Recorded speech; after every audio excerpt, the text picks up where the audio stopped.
Today I want to start off this video giving you guys my future predictions of where I think most of the future housing inventory is going to come from, say in the next 1 to 2 years, because obviously we've all heard about the housing shortage, and if you've been following my channel for a moment, you know that I personally don't believe there's an actual shortage of housing. There's just a shortage of listings. Not enough people are listing their homes for sale. And with the ultra high demand that we have had in the past couple of years from buyers fueled by ultra low interest rates, it's no wonder that supply is low, guys, because everybody and their brother could afford to buy a house for the longest time. Well, now that is changing, and interest rates are much higher than they were before, which is drastically reducing affordability for many people, putting many buyers on the sideline. Now, first of all, we're going to have regular inventory, from sellers who were already thinking about selling anyways, but they just haven't done it yet for one reason or another. Maybe the timing wasn't right, or maybe they got a job transfer, or they've been thinking about selling and moving somewhere different, and now it just happens to be the right time for them, regardless of what the market's doing. So those are like the people who are always listing their homes for sale, no matter what's going on, because life happens and people need to sell their homes for one reason or another. Maybe they're downsizing, maybe they're moving across the country, who knows, right? There's a million different reasons why people sell. So that's the first place that listings are going to come from, which is kind of like the most obvious one. Now, the next source of listings I think we're going to see is the source that we're seeing right now in many cases, which are going to be the FOMO or panic sellers. These are people who maybe we're just watching the market and waiting for the peak of the housing market to come. And I believe that all the indicators that we can look at in today's market, with the amount of price cuts out there and the rising amount of inventory, how fast the numbers are going up in both of those departments, are all leading indicators that the housing market peak has basically already passed within the past couple of months, and this could be the beginning of the downturn in the housing market. So I think the next wave of sellers, which are already starting to list their homes, which is probably a big part of the increase in the inventory that we're seeing, is these sellers are trying to get in while it's still hot. They know they can still get a pretty good amount for their property, and now's the time to cash out while they still can, because it's basically the best time to sell your home in history. So why not take advantage of it while you can? But these guys are, against the time clock, because, as things keep turning, the longer their property sits on the market, the harder it's going to be to sell, for example. Check it out. Brand new house. Big brick mansion on the water. Now, the next wave of sellers, which hasn't even come yet, and this is kind of like the group that I'm most worried about, and I think will actually have the biggest impact on the future of the housing market in the next 24 months, and they are going to be recession sellers. So we're already seeing foreclosures start to tick up again, because we had moratoriums in place for a very long time, and in many cases, states even extended their moratoriums, like California, for example, where, they just keep kicking the can down the road and don't want to foreclose on people and don't want to evict renters and all of this. Well, now the day of reckoning is finally coming for a lot of these areas. So people who should have gone into foreclosure a year ago or longer, are finally starting to see those notices and, possibly go into foreclosure if they can't sell or get out of that house for whatever reason. Maybe they borrowed all their equity, like we talked about in past videos, because some people are irresponsible like that, and they use their home as an ATM. Maybe they're just buried in debt and they can't seem to get out. People just have financial trouble. So I think you're going to see more of those foreclosures hit the market, but that's still a small piece of the pie of what I'm talking about here when it comes to recession sellers. Mainly since the recession isn't even fully enforced yet, and we haven't seen a mass wave of layoffs or anything like that just yet. This is where I think the majority of the future sellers are going to come from, because as the recession gets bad, if it gets bad, then you're going to see more people lose their jobs, and the Fed is aggressively raising interest rates, and their goal is to actually make unemployment go up, guys. People have to realize that the goal right now is to make things more affordable. And how do they do that? They curb demand by increasing interest rates and making more companies less profitable. And when companies become less profitable, they start laying off employees. And when employees get laid off, if they don't have the proper amount of savings or preparation, like we've been talking about here, then they lose their home. They lose their ability to hang on to that property, especially people who overpaid for a home, that could barely afford it to begin with. They're going to be the first ones to go. And my prediction is we're going to see a snowball or domino effect with these recession sellers who are in a position where they have to sell because of some major life change related to the recession. They get laid off, they're being forced to transfer somewhere for less pay. Maybe they're getting divorced because, their marriage was already on the rocks, and now they're having financial troubles, and that was the final nail in the coffin. Who knows? But those people who are going to be in trouble from the recession are most likely going to need to list their homes for sale. Now, some of them might be smart enough and financially savvy enough to list their home for rent and downsize themselves, and I'm sure some of them will take that option if they're smart enough to do that. But other people just don't want to be landlords, or they just don't have the financial wherewithal to even deal with something like being a landlord, and they're going to opt to sell, especially if they don't have much equity in the house. Those are going to be the people you're going to see listing and walking away from their properties for very likely less than what they paid within the past couple of years. That's my prediction. And we're not finished yet. I still think there's going to be more sellers coming besides this. So keep following me here. Today's video is sponsored by Private Internet Access. They are a VPN company. And in case you guys don't know what a VPN is, VPN stands for Virtual Private Network. And the reason why it's so important to have a VPN in today's world is because hackers and online email and phishing scams are everywhere, guys, and a VPN can be one of your greatest and cheapest tools to help prevent you getting hacked or somebody stealing your identity online. And it's very simple to sign up for, guys.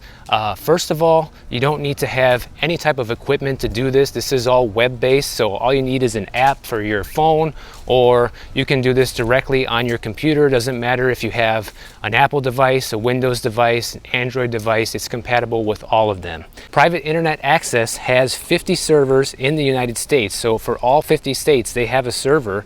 And what this does for you is it allows you to appear like you're online from any state. So you can be in Alaska, but in fact look like you're surfing the web from Florida. And the reason why people like this, besides security, is because you can avoid sporting event blackouts, for example, if your state's local network opts out of game rights to televise the game. So if you want to see a game that's not available in your area typically, a VPN can help you with that. It also makes it so that hackers can't see your online keystrokes, which is crucial when you are doing online banking, you're accessing your 401k or your pension account, anything like that. So if they can't see what you're doing online, that means you're going to be basically invisible or anonymous and really cut down on your chances of being hacked. And one of the best features of this is you can use your Private Internet Access account on up to 10 devices at a time for the low price of only $2.11 a month, guys. You guys are getting an 82% discount as my subscribers, so make sure you use the link in the description below this video to sign up for Private Internet Access today, and they're also going to give you 3 months for free just for being one of my valued subscribers. Now that we have the recession sellers all listing their homes, then we have the aging baby boomers who are maybe retired, who are looking to downsize, or they just die, as people die. And those homes are going to come to market as estate sales or empty nester sales because they're just looking for a smaller place now that they don't need their big house anymore. So you're going to have that wave of sellers coming probably in the next 5 years or so. That's my prediction. So all this is increasing the inventory, guys, while simultaneously interest rates are going to remain high. So keep this in mind. And the last place that new listings are going to come from, that are actually coming right now and within the next couple of years as well, is new construction. So get this, these are the latest numbers from the US Census Bureau, okay? There's over 1.4 million completed homes, and this is as of May 2022. So as of May 2022, we have 1.4 million new construction completed homes, meaning that they're ready to move in. Either people have either bought them already or they are for sale right now. And then there are 1.6 million starts in the works right now. And these are basically housing tracts that have already begun development that are in the works. And then finally, we have 1.7 million building permits as of May 2022. That's easily right there another 4.5 million homes potentially being built over the next few years, let's say.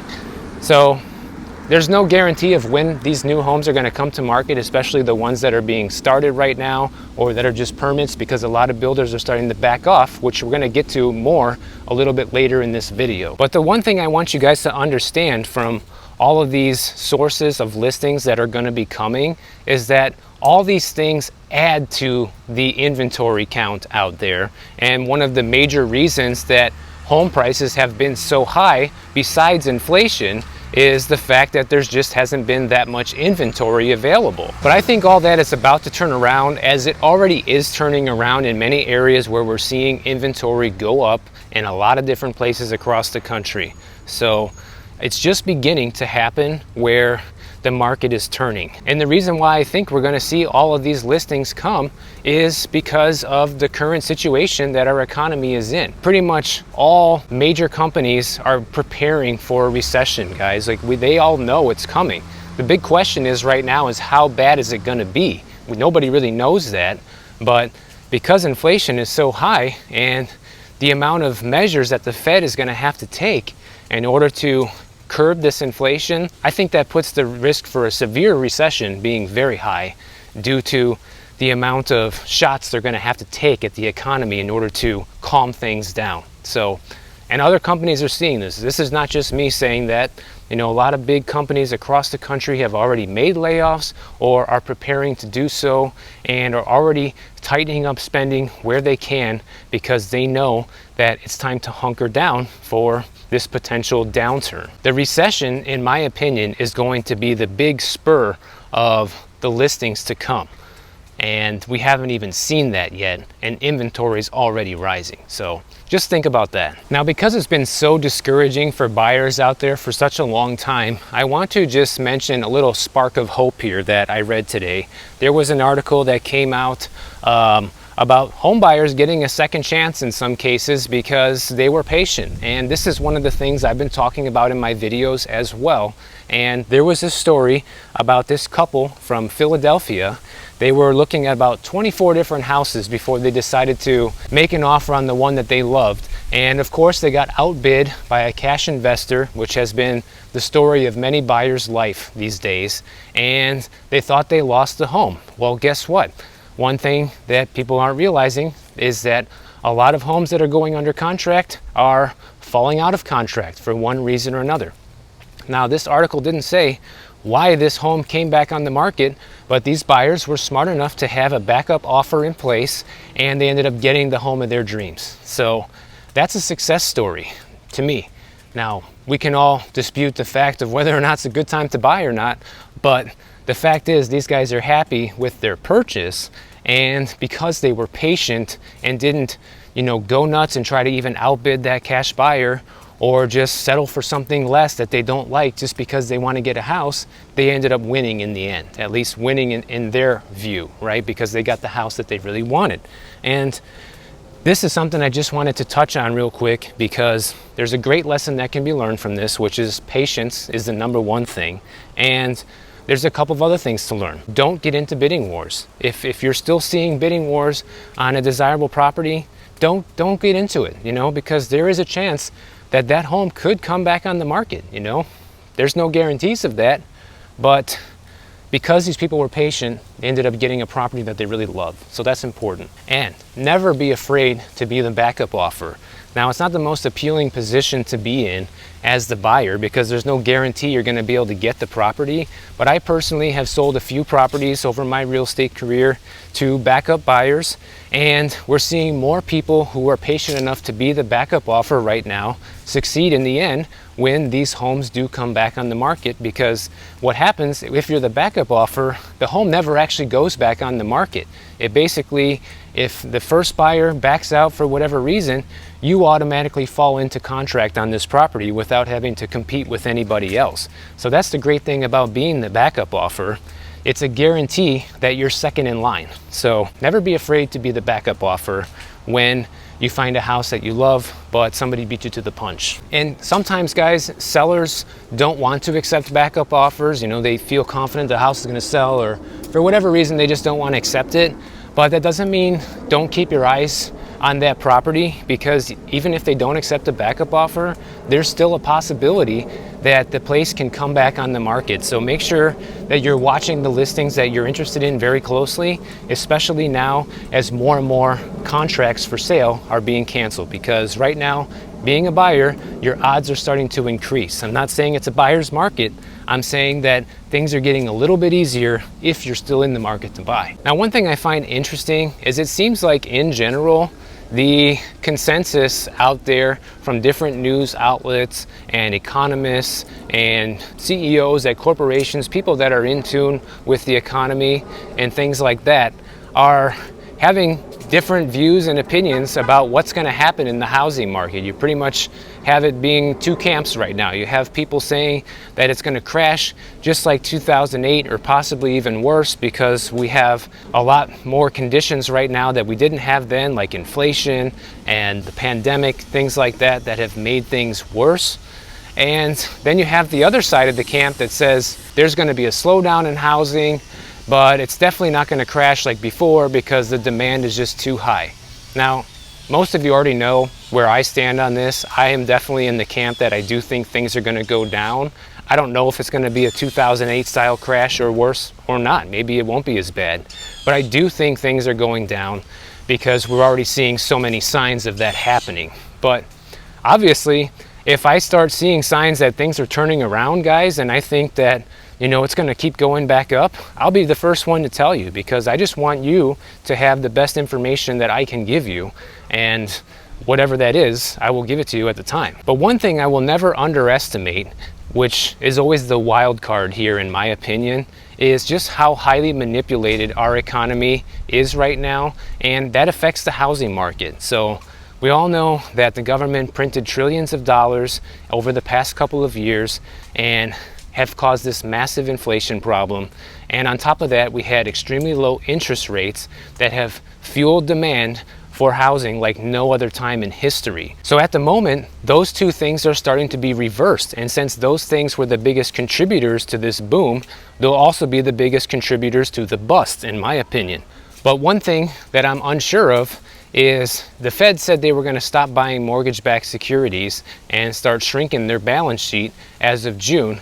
But like I reported in an earlier video, they're actually still adding mortgage-backed securities to their balance sheet. So they still haven't started doing what they said they were going to do. And that's where the manipulation comes in, guys, because these guys are always playing games with, you know, our economy and not just letting things happen to the point where it just happens naturally, right? So that's the biggest issue I see and the biggest unknown. And that's what makes it impossible to know who's going to be right, you know, which camp is going to be right. Because ultimately, it just depends on what the Fed and our government decides to do, because these guys are the biggest players in the ultimate fate of what will happen to our housing market. So just keep in mind, it doesn't matter what I say or what any other economists say or whatever predictions you hear, because all of that can change on a dime as soon as the Fed or the government changes their policy, because we saw how much changing the policy overnight affected prices going up. Now I think these reversals in the same policies are going to make prices go down, but at any moment that could change.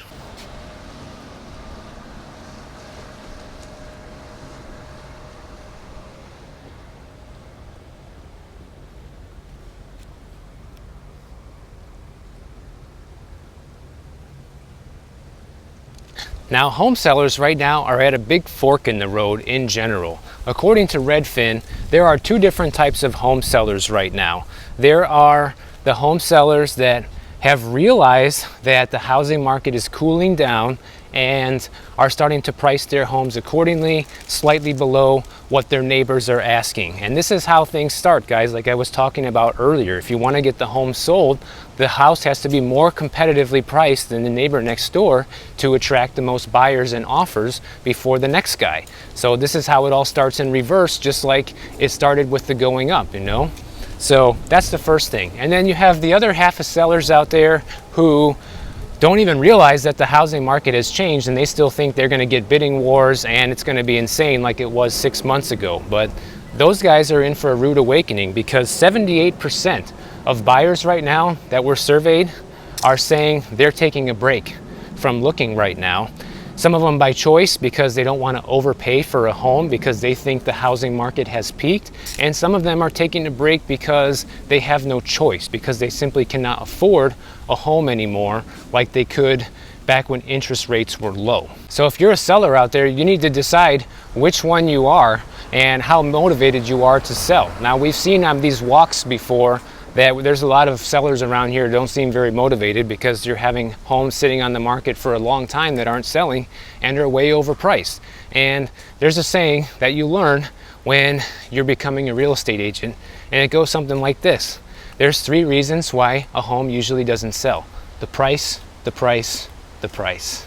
And that has been so true in my experience as an agent, guys, because I have never seen in my entire career, 13 years selling real estate, of a listing not sell that wasn't priced accordingly.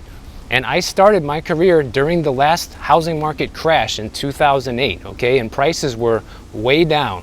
Now, how do you guys think that sellers back then had to compete with the nearby listings, especially when there's a ton of inventory on the market? Well, there was only basically one way. It means that your property had to be a better deal than the guy next door if you wanted to have any chance at selling when there's a flood of inventory on the market. And sometimes the better deal doesn't always mean the best price. Sometimes it means the best value for the money. So you could have a listing that is significantly nicer than the guys next door, whether it's a condo or a house, you know, but that property that you have has way more amenities and the unit's been remodeled, much better, well kept, versus a place that's all run down and looks like garbage and needs a ton of work because it has a lot of deferred maintenance. So you could still ask more than your neighbor at that point, but you know, there needs to be a justification for asking more, right? It needs to be a better value to the buyer. They have to be thinking it's worth it to pay that little bit extra for your property. And now, I'm not saying that there's a flood of inventory on the market right now, because there's not. But we see, this is the data, guys, this is not my opinion, that inventory is rising in general across the US. And as it goes up and less people can afford to buy at these prices and rates, how are sellers going to have to compete? It comes back to the same dynamics as 2008. And once again, I'm not saying it's going to be a 2008 crash. It might be, it might not be. But what I am saying is the real estate principles apply the exact same way no matter what the market is doing. So if there's a lot of inventory coming and there's not that many buyers out there, which we have just covered recently here in this video, then there's only going to be one way to compete, and that is to lower the price. Now, there was an interesting story out of the Seattle Times that I read today about how there is a builder over there that is basically halting all their new projects they have in mind unless they know that they can sell them, because basically in the last 3 weeks they went from having, you know, a ton of people ready to buy their new projects to, you know, there's no buyers left to buy these properties. And it's the same dynamics that we talked about before, which are, you know, buyers can't afford it and they are worried that they're buying at the peak of the market. So now all of a sudden you have this home builder that can't sell the existing homes that they have, and they're going to be forced to lower the price. And the reason why I want to talk about this is because this creates an interesting dynamic in the housing market, because we have these boom and bust cycles. On the one hand, we do need more housing in general, so that way there are more choices for people to choose from and homes are more affordable in general. There's no disputing that. We do need to have more homes. But the problem is when the market starts turning like this, home builders get scared and they don't want to keep building because they don't want to go out of business. These guys are running a business, guys. And if they can't sell the homes that they built, then they're going to be in trouble. So this is what happens every time there's one of these boom and bust cycles in housing. The home builders decide to pull back, and then inevitably they don't build enough housing. And then the next time when it starts looking really good again to buy a home, like it did 2 years ago, interest rates were low, prices were still reasonable. And what happens then? The demand spirals out of control, and all of a sudden there's no inventory because people are able to buy again and there's just not enough homes for sale. So the thesis of this article was basically that home builders need to be building throughout all real estate market cycles, regardless if prices are going up or going down, because eventually we're going to need those homes. And I agree with that. I think that's true. But the problem is home builders are a business, and without subsidies from the government or incentives to build those homes, why would they build them? That's the biggest problem that we have in the housing market. And now this home builder is based out of the Seattle area, and they're saying that demand has slowed enough that builders are finding themselves with homes and no buyers for them, and that this is a problem that they haven't faced in years, which makes sense because the housing market has been, just shooting up like a rocket ship in the past couple of years, and demand was crazy. But now that it's slowing down, these guys are going to start backing off from building homes, and this is going to be a continual cycle, guys. It's always going to be the same problem until the government does something about it. And trust me, I hate just as much as the next guy the government interfering with things, but this is probably going to be the only way to give home builders an incentive to keep building no matter what's going on, in order to, keep the housing market in a healthy position. Similarly to how the government gives subsidies to farmers that need to keep producing crops no matter what. They could say, US population is going down, we don't need as much food, now farmers aren't going to make as much food, and then when there's more people, we don't have food. That's why they do these subsidy programs, in order to make sure we have an abundance of what we need. So the only way that the housing market issue is ever going to be fixed, and we won't have these big boom and bust cycles, is if somehow these builders get incentivized to build no matter what's happening in the market. If you guys enjoyed this video, please check out my next video on the screen, and make sure you're subscribed to the channel, and I'll see you over in the next one.